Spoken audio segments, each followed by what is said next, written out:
Libertad de prensa no es solo poder hablar de lo que uno quiere hablar. Es poder hacerlo sin represalias ni hostigamientos.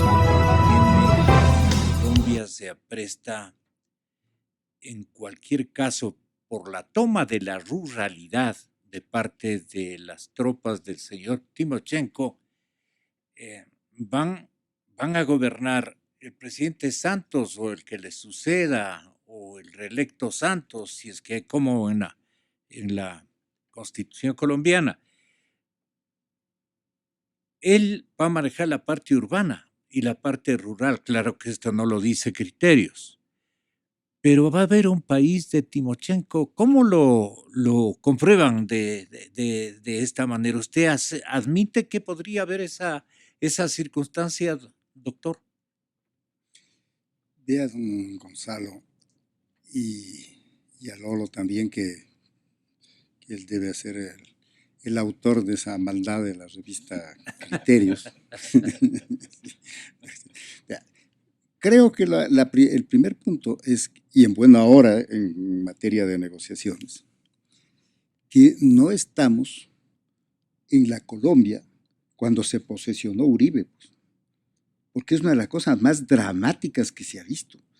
Encerrados en algún edificio público, temerosos de que le caigan los morteros, las granadas de morteros, mientras la posesión, pues entonces estaba tomada Colombia antes de Álvaro Uribe, pues, ¿no es cierto? Y una que fue ministro de algunas cosas y en el último tiempo de defensa el propio señor Santos. Entonces, si las negociaciones hubieran tenido lugar en ese momento, pues era en una situación en que no se sabía si el gobierno de Colombia era gobierno en realidad de Colombia, pues, ¿no es cierto? ¿Quién era más fuerte? Uribe las redujo sustancialmente. Entonces, estaban muy disminuidos. Con la ayuda de Santos y con la ayuda del tío Sam, pues, o sea, de los Estados Unidos, porque los Estados Unidos les dieron los medios en el plan Colombia, pues, ¿no es cierto? Entonces, todo le convirtieron a las Fuerzas Armadas colombianas en una de las más bien preparadas. Sí, entonces les dieron entrenamiento y les dieron helicópteros, les dieron armamento, les dieron de otra naturaleza. Y creo que mejorcitos que esos fusiles chinos que nos dieron, los americanos les dieron un gran armamento súper moderno, ¿no es cierto? Entonces, y es que viene un segundo cargamento ya mismo. Sí, no lo dudo, no lo dudo. Yo he manejado esos fusiles, soy soldado, así que sé de lo que están hablando y de lo que estoy hablando, sí. Pero bueno, vamos al punto. Aquí el punto es, los colombianos tendrán que decidir, y por su voto, si se embarcan en esta aventura, en llevar adelante, porque es una aventura, ¿no es cierto? ¿Sí? Yo creo que las negociaciones de lo que usted está mencionando, no creo que Colombia pase a ser o deje de ser el primer productor de cocaína del mundo. Pues. Va a seguir siendo, pues. ¿No? Va a seguir siendo, pues, ¿no es cierto? Por eso yo me sonrío y he sido ministro de gobierno cuando dicen que han decomisado ni sé cuántos decenas de toneladas. Eso no es ni el 10%, está estimado en un 10%. Entonces, si cogen 50 en un año, quiere decir que han pasado 500, ¿no es cierto? Esa, por lo menos. ¿Sí? Así es que el Ecuador es lo que nos debe ¿Por preocupar. cuánto dice que multiplica usted? Se calcula que se incauta por parte de la policía un 10%. Porque usted ve el tráfico ese feroz todos los días, provenientes del Ecuador, provenientes de Venezuela, de Colombia, y del Ecuador sale todos los días. Entonces, está muy encomiable lo que están haciendo, pero no es sino el 10% de lo que está pasando. Se estima en eso, ¿no? Yo no puedo afirmar, pero ese es el estimado. Bien, pero lo que debe preocuparnos a los ecuatorianos es cuánto va a sufrir el Ecuador, pues, porque por el impacto. Porque ¿qué va a pasar con los jóvenes que dicen, si es que es cierto que les van a obedecer a la cúpula, que es la que se ha puesto de acuerdo en qué condiciones para mañana ser senadores, ser diputados, ser presidentes y cualquier cosa, y con el dinero que tienen, pues que supera a cualquiera otra posibilidad de cualquier industrial, banquero, cosas por el estilo que pudieran financiar una campaña. Entonces aquí lo que viene es cuán preparados estamos. Y yo creo que no solo que no estamos preparados, sino que estamos destruyendo o minando seriamente a las Fuerzas Armadas del Ecuador. Es cuando las necesitamos, pues. ¿Qué daño nos puede irrogar desde el lado? Yo supongo que esto hay que dividirlo geográficamente incluso. El país de Timochenko, la redacción de Criterios lo ubica de la siguiente manera, como explica su principal, el periodista Lolo Echeverría. Tenga la bondad, Lolo. Gracias, sí. Gonzalo. Le estoy preguntando cómo va a ser el país de Timochenko y el país de Santos. Bueno, en primer lugar debo decir que creo contigo que Santos ganará el plebiscito.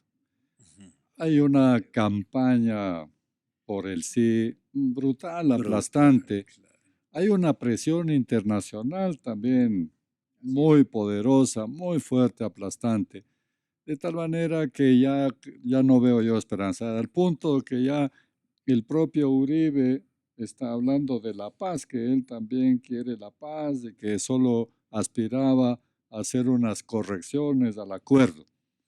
Bueno, entonces va a ganar. La verdad es que están pasando cosas extrañas. Les cito, por ejemplo, el caso del procurador. Acaban de destituir al procurador. Que era el único. A quien le faltan 4 meses para concluir su mandato. El tribunal dictamina que ha sido mal designado. O sea, a los 3 años y medio descubren que ha sido mal designado. Entonces, el procurador sostiene que este es uno de los costos del acuerdo de Cuba. Probablemente. Eso significa que Santos es este momento el rey de Colombia.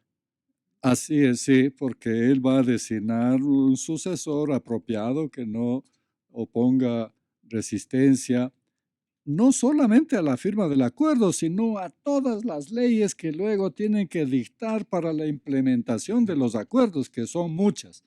Por eso en algún momento quería que se le diera poderes especiales para legislar, para poder implementar con la rapidez y la urgencia que se requiere para implementar esos acuerdos.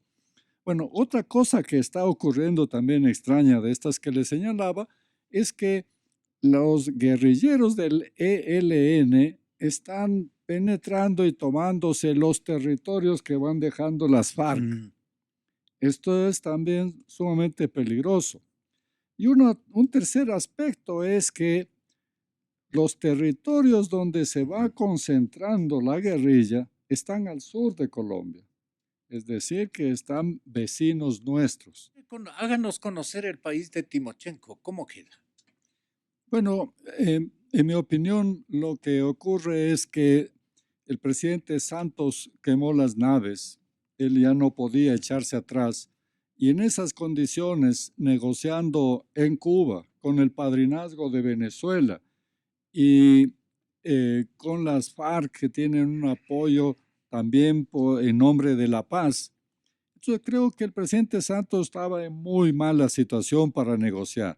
Y por eso, aunque estén de acuerdo con la paz los críticos del acuerdo, lo que señalan son las exageraciones que contiene este acuerdo, que son, primero, la impunidad. Ningún guerrillero pisará la cárcel ni media hora. El presidente Santos dice que son las víctimas del punto central de la negociación. Claro, pero después añade que se va a hacer justicia, pero que la justicia no es solamente mandar a la cárcel, que hay otras formas de hacer justicia. Y esas otras formas son un tribunal especial al margen del aparato de justicia ordinario, un tribunal especial que tiene la posibilidad de conceder indultos, amnistías y castigos especiales como trabajo social en lugar de la cárcel. Pero Entonces, hasta ayer yo le oí al presidente Santos que decía, no habrá impunidad. Todas las negociaciones se han hecho en torno a ese principio, a ese concepto, los derechos de las víctimas y las propias víctimas.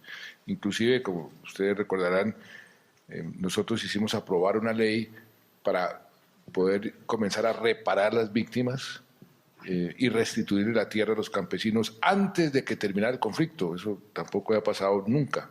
Pero el hecho de tener las víctimas y sus derechos, uno de esos derechos es el derecho a la justicia. Y ahí también tuvimos mucho cuidado. Por ejemplo, cuando llegamos a ese punto de la negociación, de elaborar un sistema que pudiera darnos la seguridad de que no habría impunidad frente a los ojos de quienes tienen la legitimidad real para poder decir aquí hubo o no hubo impunidad. Aquí todo responsable, los máximos responsables de esos delitos serán investigados, juzgados y sancionados. Exa FM. ¿A usted qué le parece, Lolito? que son palabras que no corresponden a lo que está en el acuerdo. No está eso. En el papel lo que dice es que los que confiesen crímenes serán perdonados. Y los que no confiesen los crímenes y se les descubra que cometieron crímenes horrendos, entonces ellos serán sometidos a trabajo social. Imagínense que le manden al territorio controlado por las FARC a hacer trabajo social con los campesinos.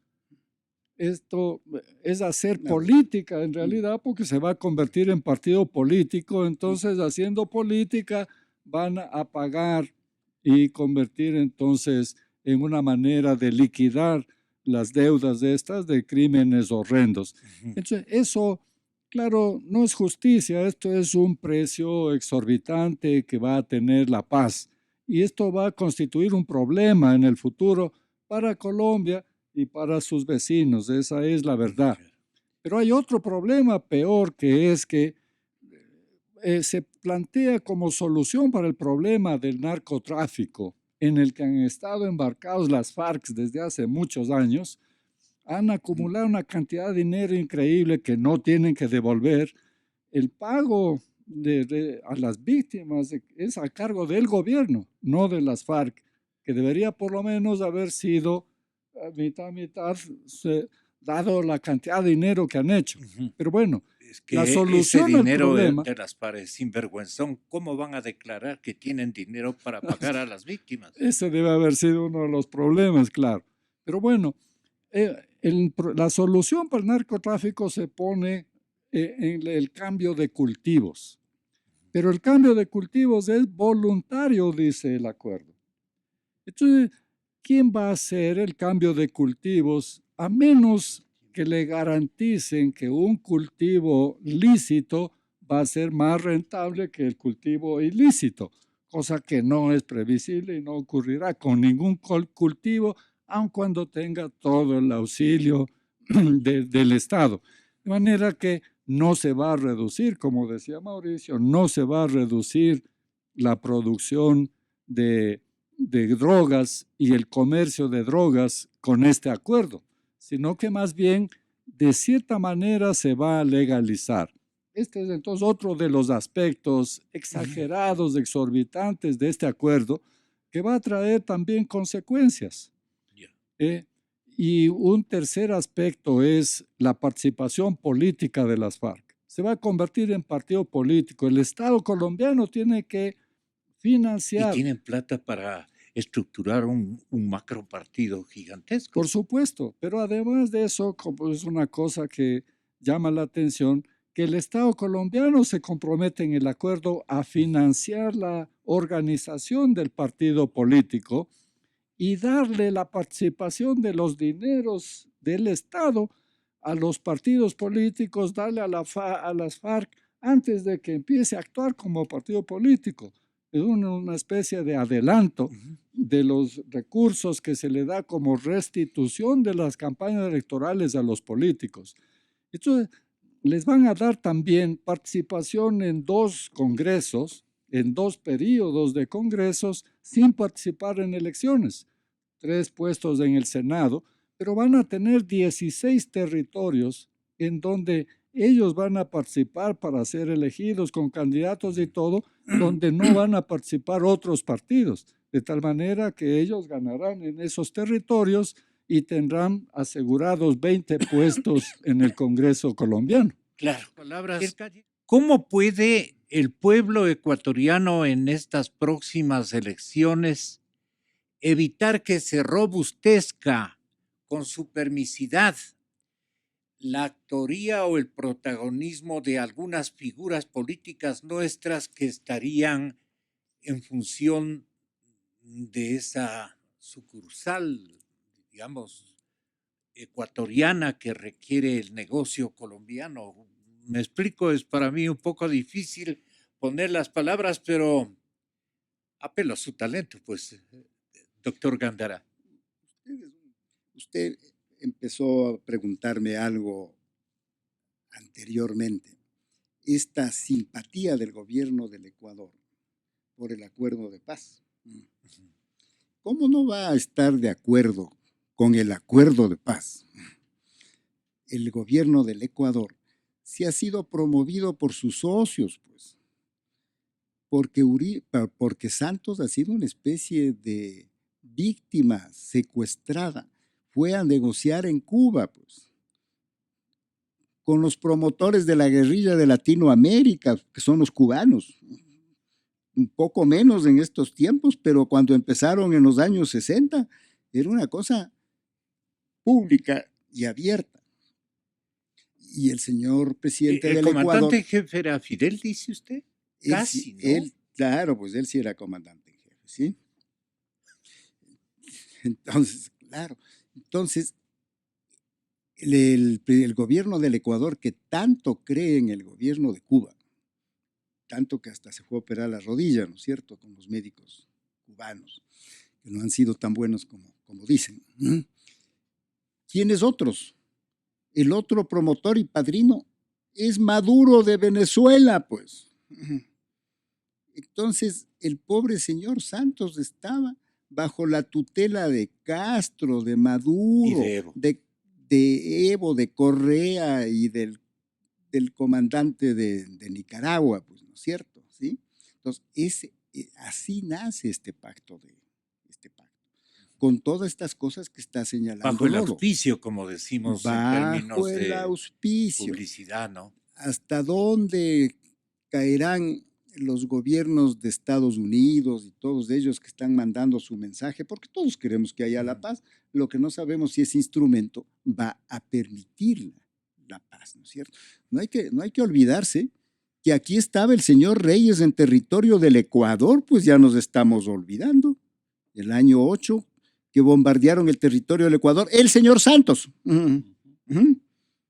a este campamento de 5 estrellas que tenía el guerrillero Raúl Reyes en nuestra frontera, y donde era visitado por funcionarios ecuatorianos. El presidente Correa dice que él no ha conocido, pero si de aquí le creo que no ha de haber conocido, pero de aquí salían de ese congreso en Quito, de ese congreso de las izquierdas, de aquí salían a visitar al señor Reyes en la frontera con Colombia en territorio ecuatoriano, pues. Entonces, lo único que no sabía resulta que es del gobierno del Ecuador, pero sabían toditos, porque toditos fueron a visitarle, ¿se acuerdan de Chile, de ni sé cuántas partes? Fueron a visitarle a Raúl Reyes, al guerrillero, al número 2 de la guerrilla, que estaba en un campamento 5 estrellas, en el territorio ecuatoriano, ¿no es cierto? Entonces, usted me preguntó por la relación. Entonces, aquí hay dos, y después viene el problema de que el Ecuador anda como no sabe qué hacer para figurar internacionalmente. Por eso el caso de este señor Assange, que todos los días sale en los periódicos. Tiene amenazada a la señora Clinton, a la candidata. Tiene amenazada que en octubre le va a sacar los emails que destruirán su candidatura. Todo amparado por la Embajada del Ecuador, porque así sale en los periódicos. Yo he visto en el canal Fox hace 3 o 4 días, entrevistado el señor Assange por la periodista Kelly, la periodista estrella de Fox, estas cuestiones, en la que hizo este anuncio de que va a destruir todo amparado por la inmunidad o la impunidad, ahí sí, de nuestra embajada. de nuestra embajada. Y el Ecuador se anda prestando y Santos de alguna manera nos hizo a un lado, porque el Ecuador estaba ofreciendo su territorio para la negociación con la otra guerrilla, con la de la ELN, pues. Entonces, por salir en los periódicos pueden hacer cualquier cosa en un problema de seguridad tan grave como el que está viviendo el Ecuador. Aquí con delegaciones de la ELN en el territorio ecuatoriano, ¿sí? ¿No quiere decir que han ganado los miembros populares de las FARC, Lolo? Absolutamente, ¿sí? Que lo conteste Lolo, Bueno, pero absolutamente. Han terminado muy bien, digamos, una trayectoria que iba mal. El comandante del ejército colombiano lo que ha dicho es que este grupo guerrillero, que llegó a tener como 30,000 miembros, terminó en 6,200. Claro. De manera que ellos sostienen que es la acción militar, la victoria militar del gobierno del ejército de Colombia el que les ha obligado a sentarse en la mesa de negociaciones.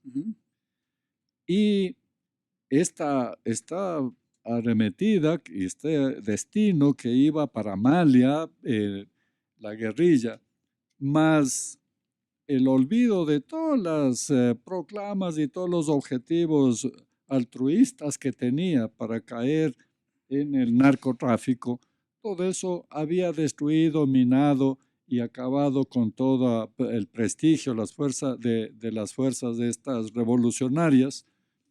De manera que en esas condiciones es que resulta para ellos una bendición que se establezca este acuerdo de paz. Claro.